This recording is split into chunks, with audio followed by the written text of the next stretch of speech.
Husband அண்டர்ஸ்டாண்டிங்காக இருந்தாங்கன்னா life ஓகேவா இருக்கும். இல்லை பார்ட்னரே சரியில்லை அப்படின்னா எண்ட் ஆஃப் த லைஃப் தான். எஸ்ஆர்எம்ல உங்களுக்கு என்ன தேவைப்படுதோ எல்லாமே கிடைக்கும். ஸோ படிக்கணும்னு நினச்சா படிக்கலாம், என்ன பண்ணணும்னு நினைக்கிறாங்களோ அதை பண்ணிட்டு இருக்கேன். ஆமாம், என்ன தேவையோ அதை பண்ணிக்கங்க. அதுக்காக தான் ரொம்ப கஷ்டப்பட்டு இருக்கேன் ப்ரோ. நான் எப்படியாச்சும் மாற்றணும், எனக்கு தெரிஞ்சு அதுதான் நான் போராடுறேன். நான் கஷ்டப்படுற மாதிரி என் பையனோ என் பொண்ணோ சரி கஷ்டப்படக்கூடாதுன்றதுனால முடிஞ்ச அளவுக்கு போராடுறேன். போராடி எப்படியாச்சும் மாற்றிடுவேன். பாய்ஸ்க்கு வந்து 28 அது நல்ல மெச்சூர் ஆனது, கேர்ள்ஸ்க்கு வந்து 24 25 நல்ல மெச்சூர் ஆனது. அதான் நான் சொல்ல வந்தேன். நான் சொன்னா சிரிப்பாங்களா, இவங்க சொன்னா ஏற்றுப்பாங்க. அதானே ஜென்யூனாக இருக்கணும், லாயலாக இருக்கணும், மற்றவங்களுக்கு கமிட் ஆகிட்டோமா அதுக்குன்னு சொல்லிட்டு ரொம்ப எப்படி வெளிப்படையாக இருக்கணும்னு இல்லை, ஹானஸ்ட்டாக இருக்கணும். அது அந்த சைடும் எதிர்பார்க்கணும்ல. ஆமாம், டெஃபினட்டாக. அது கிடைக்கலன்னா எப்படி இருக்கும்? கிடைக்கலன்னா டைவர்ஸ்.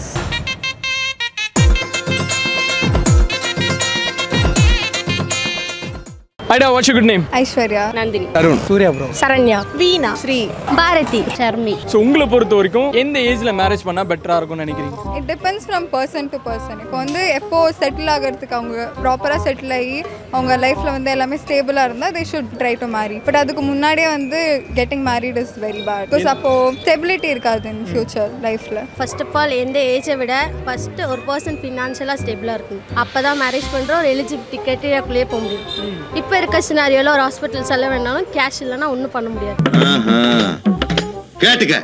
ஸோ எப்போவுமே எல்லாரும் மேரேஜ், பேபி போவாங்க, எஜுகேஷன், இதுக்கு எல்லாமே ஒருத்தர் ஃபினான்ஷியலாக ஸ்டேபிளாக இருந்தால் தான் மேரேஜ்ன்ற இதை பற்றி யோசிக்கணும். ஆப்வியஸாக எக்ஸ்பென்சஸ் இருக்கும். ஸோ அதுக்கு தகுந்த மாதிரி இன்கம் வேணும், அதுக்கு தகுந்ததுக்கு வேலை வேணும். அதை தேடுறதுக்கே ஒரு 8 வருஷம் ஆகும். இப்போ அதை தேடிட்டு எதுவுமே இல்லாதனால தான் நான் இப்போ உங்ககிட்ட வந்து இன்டர்வியூ கொடுத்துட்ருக்கேன். இன்டர்வியூ முடிச்சுட்டு வந்து இப்பவே கண்ணை கட்டுது.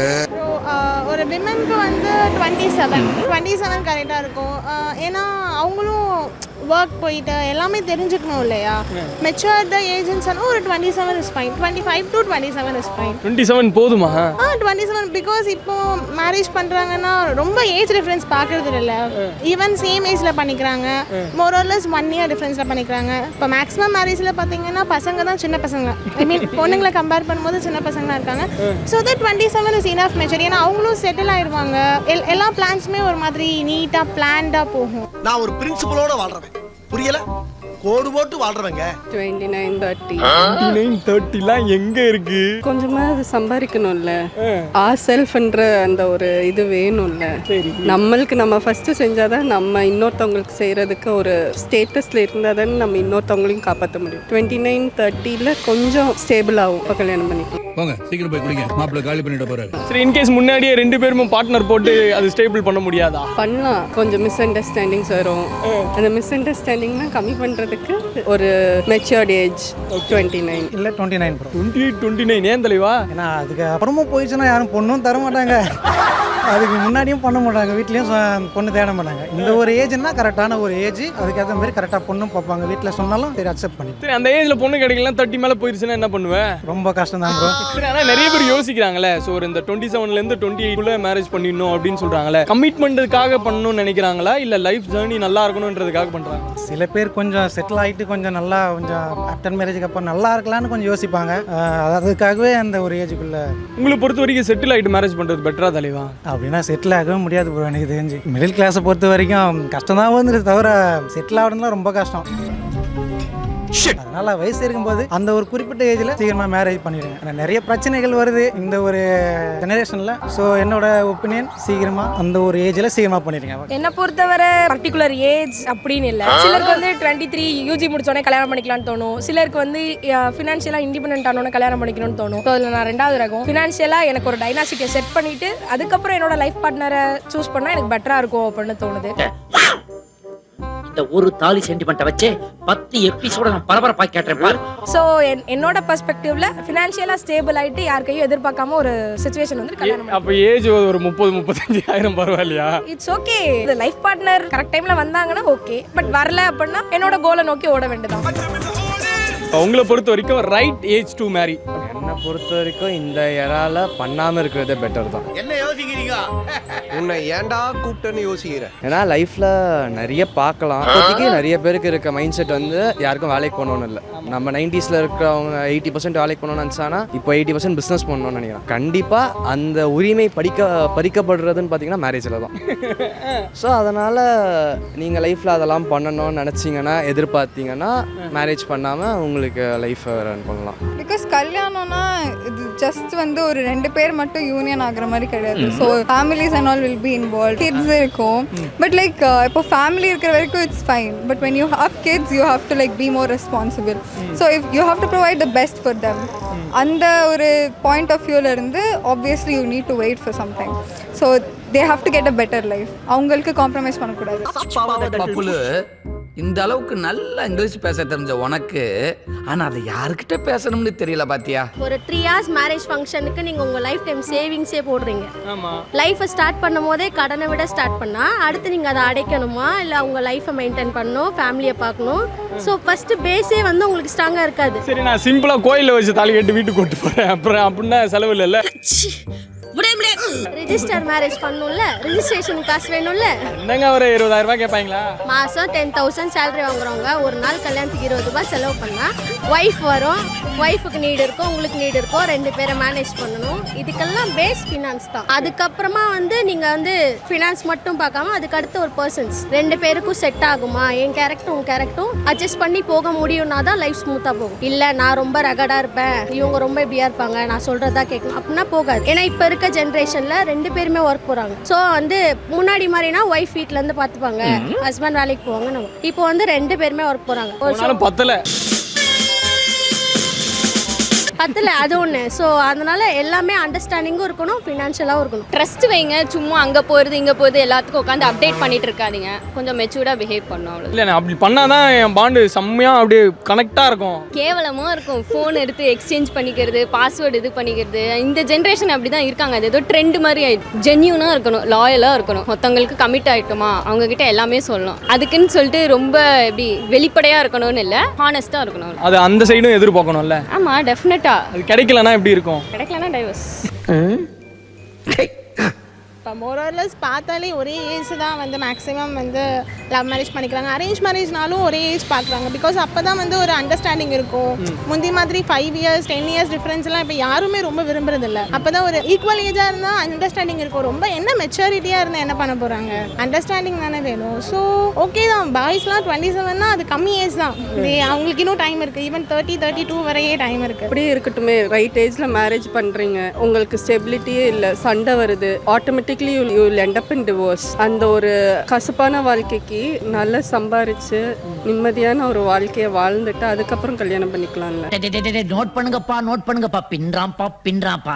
அண்டர்ஸ்டாண்டிங் தான் ப்ரோ. விட்டு கொடுத்து போனால் எல்லாமே ஓகே ஆகும். இப்போ நீங்கள் பேசினா நான் கத்துறதும், அவங்க பேசும்போது நம்ம கத்துறதும் அப்படி இருந்தால் ஒரு அண்டர்ஸ்டாண்டிங் இருக்காது. மோஸ்ட்லி நமக்கு வேணாலும் அண்டர்ஸ்டாண்டிங் இருக்கும். ஒருத்தர் விட்டு கொடுத்து போனால் லைஃப் நல்லாயிருக்கும். எனக்கு தெரிஞ்சு கேர்ள் பர்ஸ்பெக்டிவ் கேட்டிங்கன்னா எல்லாருக்குமே இருக்கும். ஏன்னா ஃபேமிலியை விட்டுட்டு இப்போ இன்னொரு பையன் ஃபேமிலிக்கு போகிறோம். ஸோ அந்த பர்ஸ்பெக்டிவ்ல யோசிப்பாங்க. அவன் அடிப்பானா அடிக்க மாட்டானா எல்லா வேலையுமே யோசிக்கணும். ஸோ வீட்டுக்கு போனால் இங்கே நம்ம வீட்டில் வந்து லிட்டில் பிரின்சஸ் மாதிரி சாப்பிட்ட தட்டை கூட எடுக்க விடாமல் இருப்பாங்க. அங்கே போனால் நம்ம எல்லா வேலையும் பார்க்கணும். நான் தப்பு சொல்லலை, பட் ஷேரிங் இஸ் கேரிங்ல. ஹஸ்பண்ட் அண்டர்ஸ்டாண்டிங்காக இருந்தாங்கன்னா லைஃப் ஓகேவா இருக்கும். இல்லை பார்ட்னரே சரியில்லை அப்படின்னா எண்ட் ஆஃப் த லைஃப் தான். மேரேஜ்னாலே ஒரு பயம்னு ஒன்று இருக்கா? மேரேஜ்ன்றது பயம் கிடையாது, சஸ்டைனபிலிட்டி. இப்போ எத்தனை பேருக்கு கல்யாணம் பண்ணிட்டு நிம்மதியாக இருக்காங்க, எத்தனை பேர் இதில் இருக்காங்க. ஸோ இது ஒரு விஷயம் இருக்குது. இன்னொரு விஷயம் என்னன்னா நம்ம எவ்வளோ சம்பாதிக்கிறோம். முன்னாடிலாம் நம்மளுக்கு வேலை கிடச்சிட்டா லைஃப் செட்டில்டுன்னு நினைக்கிறோம், கவர்மெண்ட் ஜாப் கிடச்சிட்டா லைஃப் செட்டில்டுன்னு நினைக்கிறோம். கரெக்டாக இப்போ எத்தனை பேர் விட்டு வேலையை விட்டு தூக்குறான், என்னைக்கு தூக்குறான்னு சொல்ல முடியாது நம்மளால. உங்க அப்பா உனக்கு ராஜான்னு பேர் வச்சா நீ போய் பிச்சைக்காரன் பின்னாடி சுற்றி இந்த டீட்டெயிலாம் வாங்கிட்டு வந்து என்கிட்ட சொல்கிறேன். ஸோ பிஸ்னஸ் பண்ணிங்கன்னா எந்த அளவுக்கு ஃபண்ட்ஸ் வரும்னு சொல்லவும் முடியாது. இன்னைக்கு வரலாம், நாளைக்கு வராமல் போகலாம். அது எத்தனை நாள் இருக்கணும் தெரியாது. ரெஸ்பான்சிபிலிட்டி எடுக்கும் போது அதை நம்ம எவ்வளோ அளவு காப்பாற்றுவோம். நீங்கள் அப்போ மேரேஜ் பண்ணிக்க மாட்டீங்க? மோஸ்ட்டாக பண்ணிக்க மாட்டோம். பண்ணிக்கல. இந்த பானை தண்ணி எடுத்து போய் கொட்டி கக்கூஸ் கொடுப்போம். டிவோர்ஸ் பாயிண்ட் நான் ரீசெண்டாக பார்த்துருக்கேன் என்னன்னா, இன்னும் வந்து எல்லாருமே அந்த ஓல்டு மென்டாலிட்டிலே இருக்காங்க. நீங்கள் சிம்பிளாக எடுத்துக்கோங்க. இப்போ வந்து அப்போ இது ஃபர்ஸ்ட் சொன்னது தான். அப்போ வந்து ஒய்ஃப் வீட்டில் வேலை பார்த்தாங்க, ஹஸ்பண்ட் பண்ணாங்க, ஸோ அட்ஜஸ்ட் பண்ணி போனாங்க. இப்போ 2 பேருமே ஒர்க் போகிறாங்க. அப்போ நீங்கள் இப்போ 2 பேருமே அட்ஜஸ்ட் பண்ணி பண்ணாமல் 2 பேருமே அது ஒரு மிஸ் அண்டர்ஸ்டாண்டிங் ஆகும். நீ பண்ண என்ன, நானும் வேலைக்கு போயிட்டு வரல, அந்த ஈகோ கிளாஷ். ஈகோ கிளாஷ் ஆகும். இல்லைனா வந்து ஒருத்தர் சேலரி அதிகமாக வாங்குறோம், இல்லை நீ எப்போ பார்த்தாலும் வேலையிலே இருக்க, ஸோ இந்த மாதிரி வரும்போது ஒரு அண்டர்ஸ்டாண்டிங் இல்லாதப்போ அந்த ரிலேஷன்ஷிப்பில் பேஸ் வந்து நல்லா இருக்காது. ஸோ அது வந்து இப்போ வந்து எல்லாருமே வந்து ஐயோ டிவோர்ஸ் வாங்கினா யார் என்ன சொல்லுவாங்க, அதெல்லாம் இல்லை, உனக்கு எனக்கு செட் ஆகல, 2 பேரும் ஒன்றா அந்த கஷ்டப்பட்டு பிரிஞ்சிடலாம். ஸோ அதனால டிவோர்ஸ் ரேட் அதிகமாகும். அதுக்கு மேரேஜே பண்ணிக்காம இருக்கலாமே. சொன்னால் நம்ப மாட்றாங்க, கேட்க மாட்றாங்க, என்ன பண்ணுறது, மேரேஜ் பண்ணாதான் அதுதான் வாழ்க்கை அப்படின்னு இருக்காங்க.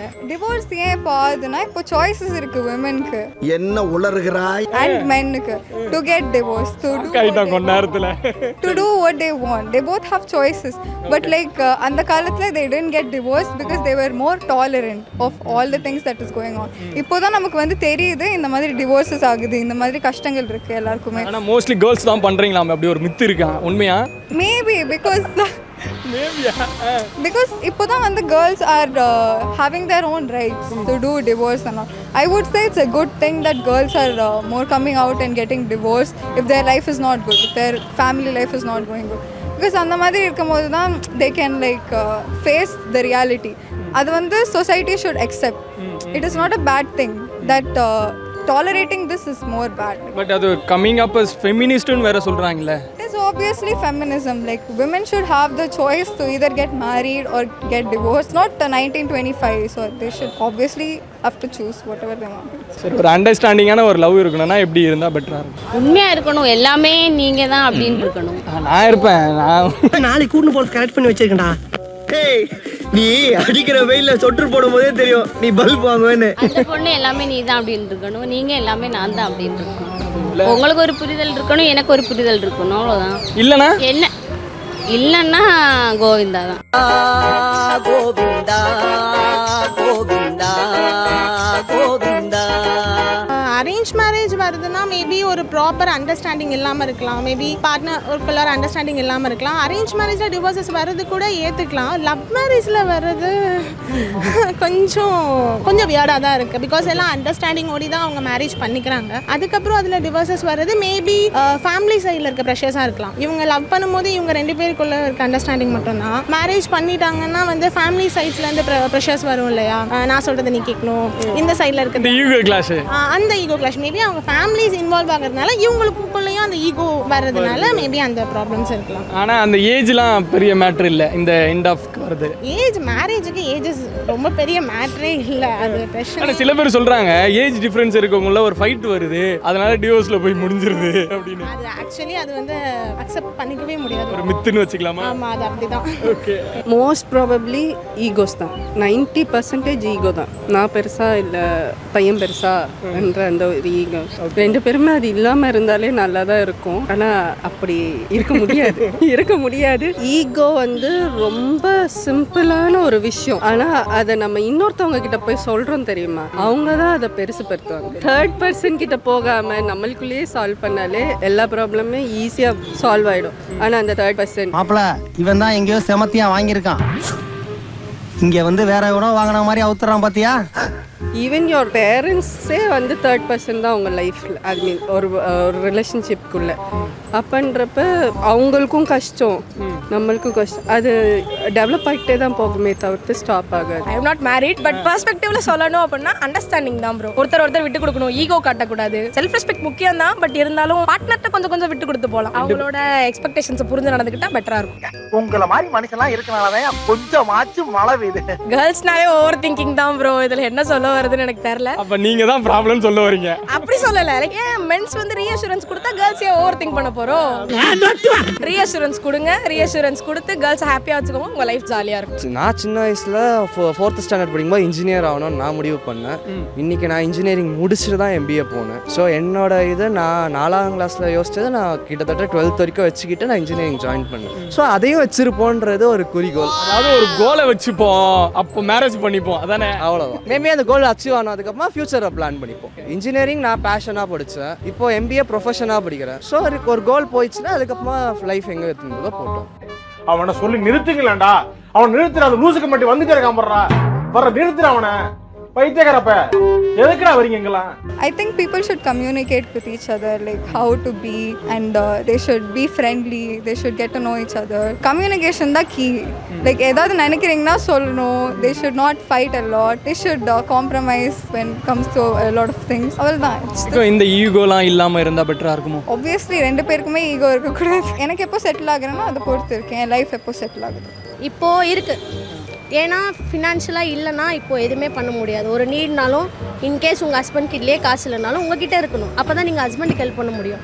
ஹஸ்பண்டே எல்லோரும் பார்த்துப்பாருன்னா முடியாது. ஸோ கண்டிப்பாக வந்து ரெண்டு பேருமே அது இருக்கணும். ஆக்சுவலாக ரெண்டு பேரும் ஆக்சுவலாக இருக்கணும். மியூச்சுவாலிட்டி இல்லைன்னா ரிலேஷன்ஷிப் இருக்காது இப்போ இருக்கிறதுல.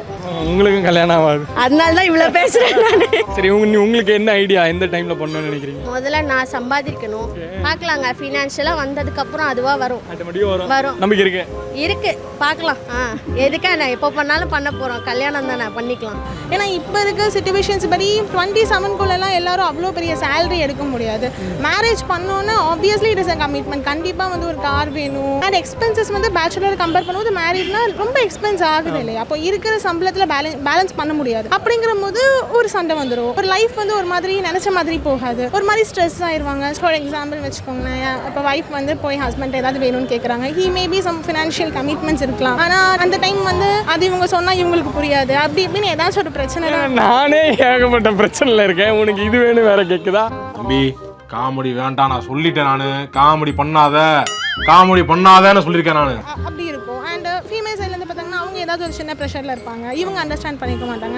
ஸோ என்ன பொறுத்தவரை ஒரு 27 தான் கொஞ்சம் மெச்சூர்டாக இருப்பாங்க. நிறைய பார்த்துருப்பாங்க. 5 வரலும் ஒன்றா இல்லைல்ல. ஸோ அவங்கவுங்களோட பெர்ஸ்பெக்டிவ். எனக்கு சில கோல்ஸ் பிஸ்னஸில் இப்படி இருக்கணும் அப்படி இருக்கணும் எனக்கு ஒரு ஐடியாஸ். சில பேர் ஃபேமிலி மேனாக இருக்கணும்னு ஆசைப்படுவான். எது இருக்கோ அதை வச்சுக்கிட்டு நான் 27 மேனேஜ் பண்ணணும்னு இருக்கேன். ஸோ ஒருத்தரோட ஆம்பிஷன் ஒருத்தரோட கோலும் ஒன்று இருக்கு. அதை நம்ம குறை சொல்ல முடியாது. ஆனால் இந்த ஏஜில் பண்ணாங்க கிடையாது, எந்த ஏஜில் வேணாலும் பண்ணிக்கலாம். நிறைய பேர் 40 வயசில் பண்ணியும் நல்லா இருக்காங்க. நிறைய பேர் 23 பண்ணி டைவர்ஸ் ஆனவங்களும் இருக்காங்க. ஸோ அதை பற்றி நம்ம எப்படி பேச முடியும்? அவங்கவுங்க வாழ்றதை பொறுத்து தான். மூளை கட்டப்பல முட்டாப்பல மக்கட்ட டேய் ஒன்னாடா போடா, அப்படி போடா.